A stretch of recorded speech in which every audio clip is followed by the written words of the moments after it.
Tonight, I'm announcing those actions. First, we'll build on our progress at the border with additional resources for our law enforcement personnel so that they can stem the flow of illegal crossings and speed the return of those who do cross over. Second, I'll make it easier and faster for high-skilled immigrants, graduates, and entrepreneurs to stay and contribute to our economy, as so many business leaders have proposed. Third, we'll take steps to deal responsibly with the millions of undocumented immigrants who already live in our country. That was President Obama from last night in the White House. To talk about it is Mark Rosenblum, Migration Policy Institute. Mark, welcome to Big 550 KHRS here in St. Louis. Morning. Talk to me about what President Obama did last night. What did he actually do? What did he sign into law? What did this executive action actually do? So the president did not sign anything into law because, presidents don't do that by themselves. Most of what he did was he asked his cabinet secretaries, Jay Johnson from Homeland Security and several other departments, to recommend to him things that they could do within their departments to fix elements of immigration policy that he wanted to see fixed. And those cabinet secretaries reported to him, and then he ordered DHS and the other agencies to make certain changes that they had recommended. So some of what he did last night, or some of what he announced last night, will require changes to regulations, which the executive branch does write on its own, but that's sort of a formal process that takes several months, and that's just getting underway. Most of what he announced last night are just agency policies that operate within existing law without any change to law. So these illegal immigrants come out of the shadows. They do all the things he said last night. They're not tossed out. A new president comes in, and on January 21st, they can all be deported if this new president changes the policy. That's right. And even before that, if Congress passes a law saying, Congress could pass a law undoing what the president announced last night as well. Right. Tomorrow. Okay, so what are your thoughts as watching this? Did he do enough? Did he not do enough? Should he have done nothing? What are your thoughts? I think it was a very impressively long list of actions that covered a lot of different elements of the immigration system. The attention has focused on this deferred action to protect certain unauthorized immigrants from deportation. And that's certainly a big deal. There's a total of about 5 million people now, almost half of the unauthorized immigrants in the country, that fall under one of these deferred action programs. But he announced a lot of other changes to how DHS does immigration enforcement. He ended the Secure Communities program, which has been controversial, and replaced it with a different form of cooperation between DHS and local law enforcement.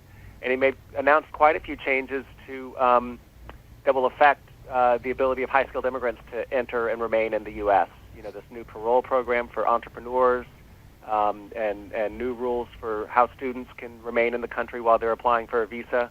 So it was a lot of announcements last night. One of the criticisms of what he did last night is he opened the door to have more illegal immigrants want to come over and want to try and break down the borders.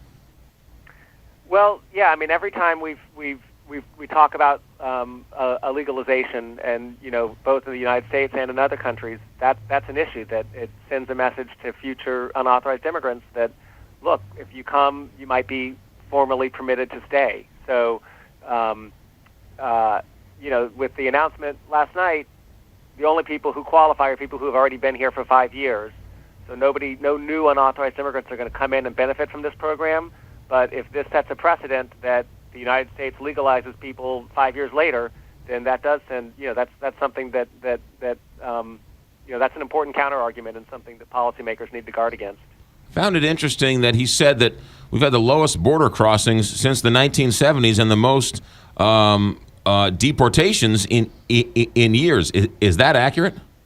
Both of those are accurate. I mean, it's something that gets lost in this debate, but at the southwest border, we are at lows, 40-year lows, and the only reason we're not even lower is, this year we. Are you guys back? From Central America, which is really a different dynamic than what we've been concerned about at the border with, single men from Mexico coming for work. So if you were to subtract those Central American crossings out from the border, we would be, at 50-year lows. So most of the border, we're really not seeing a lot of unauthorized immigration. And this president has deported the most unauthorized immigrants, formally removed the most unauthorized immigrants of any president ever. Mark, the other side would say the economy has been so bad in America, the jobs haven't been here, so the undocumented workers aren't coming up from Mexico. Yeah, I mean, that's definitely part of it. We have three things going on. One is that the U.S. economy has been, growing slower. There hasn't been as much demand. A second thing is that the Mexican economy has been performing pretty well, and Mexican birth rates have been down for the last generation, so there's fewer people entering the workforce. But the enforcement is definitely part of the story, and one reason we know that is that these trends go back for a whole decade now. We've seen falling apprehensions, so they go, beyond the business cycle. And we can also see that based on, reapprehensions. People are being, after they get deported, they're less likely to come back to the United States. And, you look at surveys in Mexico, and fewer people intend to come, and people cite the difficulty of crossing the border as one of the reasons. So I think, for years we looked at border enforcement and thought it was having no effect because the job magnet was just too strong. And it seems that with all of the investments that have been made over the last decade or so, that we have turned a corner where border enforcement is influencing people's decisions. Mark Rosenblum, our guest, Deputy Director, U.S. Immigration Policy for the Migration Policy Institute, Washington, D.C. Mark, thank you very much for your time this morning. Thank you. 642 here, Big 550.